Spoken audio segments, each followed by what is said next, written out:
So thanks to our buddy Razor Bear, we're taking a look at this. It is the Transformers Prime First Edition Bulkhead. And it's very apropos now for a couple of reasons, which we'll get into, because this guy's going to be our focus in the latest GotBot True review.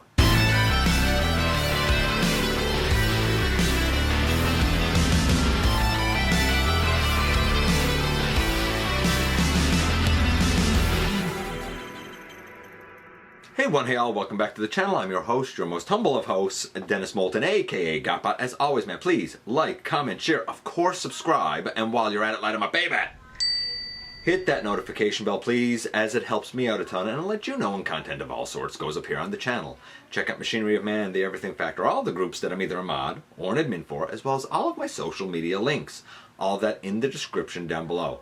Also in the description down below, and if you're in a position to help the channel to grow, you can use the donate link, check us out on Patreon, see what we have to offer to you through spring, or of course hit the join button at any given time and become a channel member. And this is the first edition Bulkhead. Now, I said it was apropos for a couple of reasons. One, over the course of the last year or so, I have said that as great as the Legacy Bulkhead mold is, and it's a great mold, it's a great transformer, interesting transformation, nice alt mode, nice robot mode, but it's not Transformers Prime Bulkhead.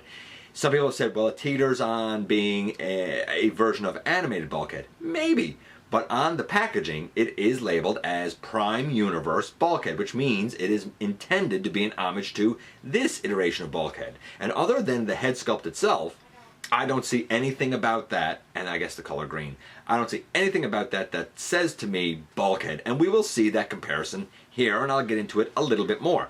The other reason that this is apropos is because, in essence, this mold has sort of kind of gained prominence again recently by being adapted and, I don't want to say re-released, but certainly adapted and released by APC Toys.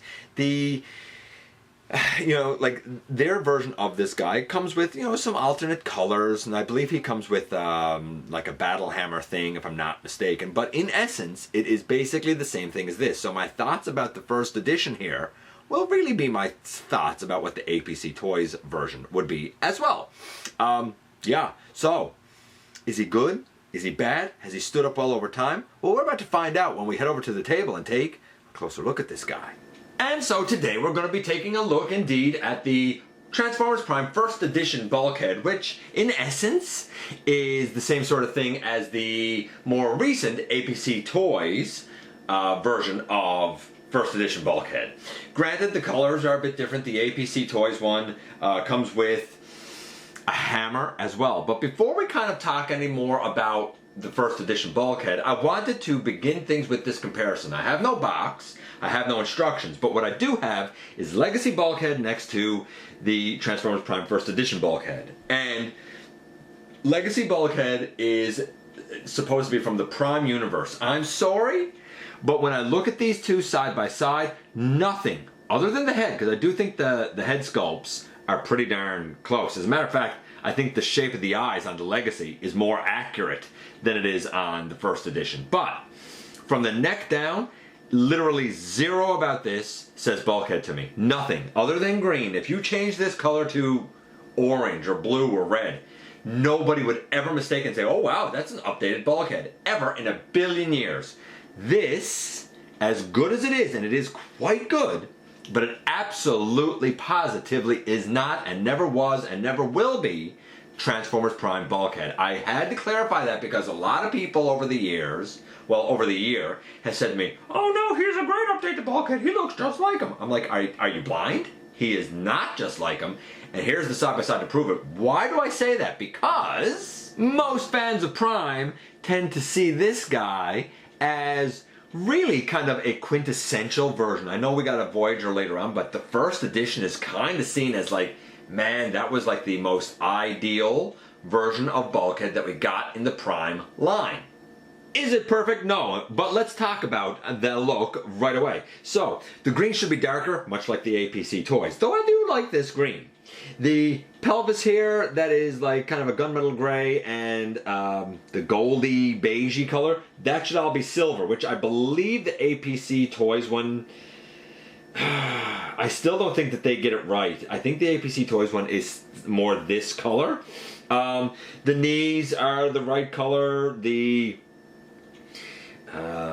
feet should not be this color. They should be more of like a silvery or gunmetal gray. The arms, they're pretty accurate. This beige here I think is also probably supposed to be like a gunmetal gray or black. Same with this detailing here, but since this becomes part of the vehicle, I understand why it's like it. These headlights shine kind of through his windows. Now the windows here aren't positioned perfectly, but again, that might be my fault where I don't have instructions. I might have something slightly askew. The head is right. So for a look for Bulkhead, and by the way, the silhouette, the rounded burliness of Bulkhead, all here. So for looking like Bulkhead, no, it's not perfect. The APC Toys one and the Takara one are both a little bit closer, but even they aren't perfect either. I'm going to say that overall, we have about a 9 here for Bulkhead. In terms of the articulation for the guy, we have a head that can go left and right. It can look up slightly but look down a little bit, which he needs more than looking up. This shoulder can go all the way around. The shoulder pad can move and get out of the way. The arm can go all the way out, which I like. We have over 90 degrees at the elbow. We have, pretty sure we have bicep swivel. Yeah, we do. This here is his mace, I suppose we would call it, and in this case it plugs into a port on the back of his hand when you fold his hand up. He doesn't have wrists. That's a bummer. I wish the guy had wrists. Waist? No, I don't think he has a waist either. Again, no wrist, no waist. Sign of the times, a bummer, but not a deal breaker. Leg can go forward about that far, more than I thought that it could for Bulkhead. Is it limited? Sure. But again, for Bulkhead, it is what it is. Leg going back, thigh swivel, knee to about 90 degrees. Yeah, about 90 degrees, but his knee, well, yeah, his knee, okay, so his knees go to 90 degrees, but keep in mind that there's like another little joint down here. It's almost a double knee, but you're not going to get both of those hinges working in unison. Let's put it that way. Toe forward and back, heel forward and back, no ankle tilt. So no ankle tilt, no waist, no wrist. Sign of the times. There was a time that I would have gladly given that about, you know, an 8.5, because I would have said, yeah, it's great, it's fine, he does everything that you'd want him to do. In the modern era, yes, I wish he had a little bit more that he was able to pull off articulation-wise, notably with the wrists, the waist, and the ankle tilt. But even as it is, I'm still gonna say that, and I wish the range of motion kicking forward was a little bit more. Still, it's pretty great. I'm gonna give the articulation a 7.75. I gotta mark it down for a few things, right? So the look is a 9, 7.75 for the articulation. Right now the guy's about, what, 8.5, let's say, roughly. To be fair, the articulation on the Legacy, easily better than the articulation here. So I'll give credit where credit is due. I don't think the Legacy looks like Bulkhead, but I definitely acknowledge that the articulation is definitely better. Just out of interest's sake, we're gonna just put him aside for a moment, and here he is next to War Breakdown. I mean, really his arch nemesis, if you will. And honestly, they look pretty great together. Both of them big, burly, ready for battle. One has a hammer, the other has a mace. Like, come on, let's get it on. So I dig it. Wait. Slight update. I don't know if this is a clean cut in here or not. I said that we were going to do the transformation. Before we can do that, though, I just want to point something out. I discovered something that I did not previously know. So, his look, I said, was a 9. I'm actually going to change that to a 9.25, because what I realized is the headlights in here actually unpeg and move up, which means they are showing through his chest window a little bit more, as they should. The articulation is still a 7.75. So whereas the average was about an 8.5, now it's about an 8.75. Very small detail, but enough that it makes the accuracy just that much better. So very slight. We'll move on now and do the transformation. And to do the transformation, again, I don't have instructions, so we'll see kind of how this goes. I'm going to pick these arms up and I'm going to put these hands in. Then I'm going to bring down a tire from the back and bring this around to the front. I'm going to bring a tire down from the back and bring this around to the front. I'm going to come back here and I want to pick out the entire back section here, but I want to be careful because the head will flip back and go down here. And I just popped it off the ball peg. I have a tendency to do that on my copy for some weird reason. I don't know why it does that.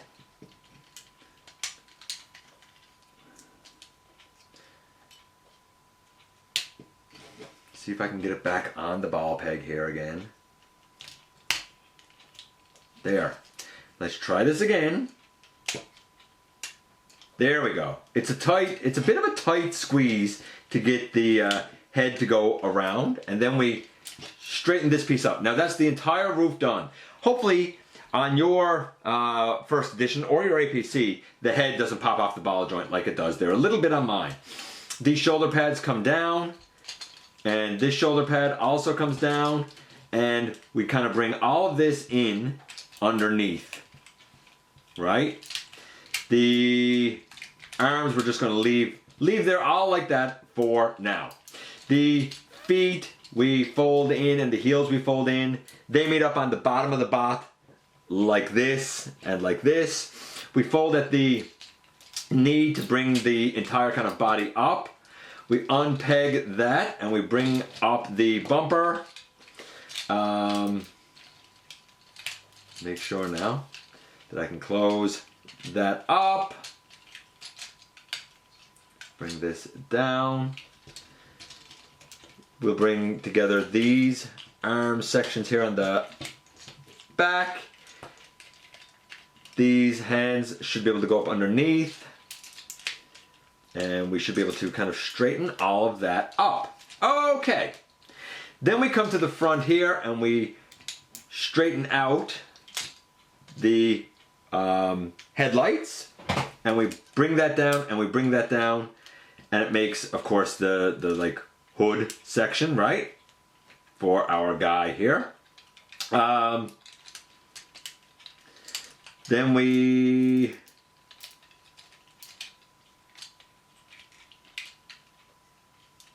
bring that piece up over and this piece up over, I believe.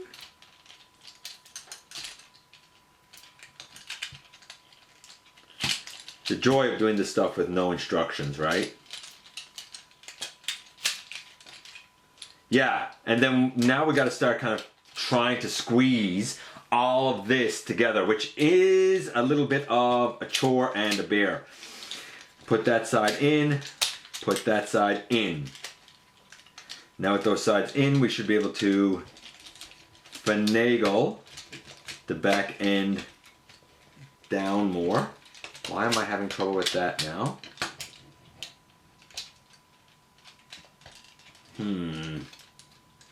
I'm going to do a cut to see where I'm kind of fiddling back here, and then we'll pick it up in just a moment. Again, man, it's all about the small things, right? So I actually shouldn't have had this arm up first. I should have made sure that I had this in first and then this down over it, then bring the arm up. Then I can peg the back in, and all of that now is pegged together on the back end, very nice and clean. We can even take our little like ball thing, our mace thing, flail, whatever it is, and put it back there. Make sure I got all of that done. That brings us back to the front. With the front here, make sure I got all of that down. I should be able to fold those legs up. There's a part here that's, I guess, part of the like hips. It lines up on the side on both sides, and then I should be able to, line all of this up and squeeze all of that down over. Little bit of a nuisance to get that done. Gotta do that there. And I wondered why I was fiddling with the leg so difficultly. It's because I had this piece folded up. I thought you were supposed to fold it back in here. That's not correct. You see a rectangular peg hole there. This peg up here is supposed to go into it, but you need this piece down. So that piece is down. That piece is now in. The problem is trying to get both of those pegged in at the same time. Got that one in, got that one in, got the headlights in, and boom, in the end, finally, boo, we have Bulkhead in his vehicle mode. And pardon the couple of cuts there, again, the joy of trying to figure out a first edition Transformers Prime character without any instructions. But I figured it out, and the places I went wrong, such is life. An 8.75 is what the guy was getting. Honestly, despite the couple of cuts there and the couple of things I fumbled over, which was my own dumb fault, the transformation here is pretty excellent. Honestly, it's mostly smooth. I'm going to give it a 9.5. He was getting 8.75, 9.5. Transformers Prime First Edition Bulkhead, easily, he rolls like a champion by the way, easily a 9.25. He's a great mate to go with War Breakdown, and he's a great addition to any Transformers Prime lineup. As for the APC Toys version, honestly, like, I have no reason to think it would be anything less than excellent like this one. Probably even a little more animation accurate. I know that the Night Countess is tremendous. I have no reason to think that that Bulkhead isn't as well. First edition or the APC, they're kind of the same thing, except the APC also has a couple of like hammer pieces. Overall, man, what a tremendous mold, coming in with a score of 9.25. And here we are once again, and here he is. Man, he's great. Great. So the look looks like Bulkhead. He is burly, he is roundy, but at the same time, he still is angular. Like, this yells Bulkhead because it fills that silhouette. I feel like the Legacy one is too boxy and squared off. Now, before people say, yeah, but it's G1ified, we have no idea what Bulkhead would have looked like in G1, and quite frankly, I don't feel like that's what he would have looked like, personally. And even so, even if that was the case, I think that they could have taken, and I may have said this in the Legacy Bulkhead review, I feel like the chest windows could have maybe been angled or something, and maybe that would have helped the cause. I'm not sure. But this, man, this is so good in terms of the look. If I was in the modern age looking for a version of the Prime Universe Bulkhead, would I get the Legacy or would I get the APC Toys? I would get the APC Toys, to be quite frank, because I think it just encapsulates the character better. The look of the guy, the paint and whatnot here, it's pretty darn good. Admittedly, this kind of goldy, I guess it's gold, beige, shouldn't really be there. I mean, it should be more of a gunmetal gray, maybe even a black or a silver. But I don't detest this for what it is. I think the coloration of the Japanese version of this mold is probably more accurate. Though, arguably, I think the green of that one might be a little bit too dark. I kind of like the green of this one. If I was to choose some more modern, within the last 5 or 6 years, mold that I think homages this the best, I would still go with a version that I have used as Bulkhead, even in Universal Collision, that being the Last Night Hound. I should have really gotten that and compared it next to this. I feel like the Last Night Hound is, like, unapologetically, and in reality, Bulkhead. When it comes to Transformers Prime and this character who has kind of a cult following, I feel like that this embodies that look and that character better than anything that I've ever experienced before. Add to that a great unencumbered range of articulation with the arms out and all the way around and the nice deep elbows. I wish he had a wrist. It just wasn't a thing really of the time. A wrist would have been nice. And a waist would have been nice. But for what's here, and considering this thing is like 10, 12 years old at this point, Man, oh man, it's still so good. If you want to do a modern update of Transformers Prime Bulkhead, my advice would be take this as your base. Figure out how to work in a waist, figure out how to work in a wrist, maybe an ankle, but even the ankle, I can kind of forgive that not being there. Otherwise, this was and is an absolute gem. If you don't have it and you've been on the fence for the APC Toys adaptation of this, man, don't be on the fence. Go for it. It's great. It's great. And that's about all I can say. Let me know what you think about the first edition Transformers Prime Bulkhead. You know, I appreciate you guys coming by, giving me some of your extremely valuable time. I do know how important it is to you. If you're in a position to help the channel to grow, you can use the donate link. You can check us out on Patreon, see what we have to offer to you through Spring, or of course, you can hit the join button at any time and become a channel member. Please hit the subscribe button, stick around, have some fun with us here on the channel, and especially don't forget that you right there, somehow, some way, each and every single day, man, you do make a difference in the world. And I look forward to the next time that you and I get together to have another visit, either in the live streams on Thursday nights at the stop motion premieres, or the old-fashioned way right here inside the videos.